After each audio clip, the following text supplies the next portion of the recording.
Hi, welcome back to Diesel Dave's YouTube channel.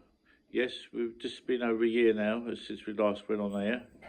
I had a double load shelf layout, and what happened is one of the brackets actually come away from the wall, so I lost most of my layout. And then we decided to change the kitchen area, so we told all the outlets around, and we got these units from IKEA, and I put another layout on top. This year we're going to do something totally different. This is something I'm looking forward to.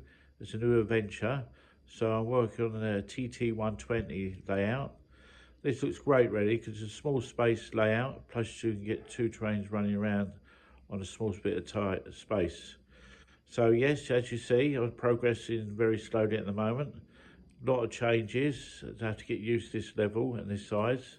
But like I say, there's another journey coming, and we're going to start building this as we go along. So something to look out for. So this Diesel Dave saying take care and stay safe.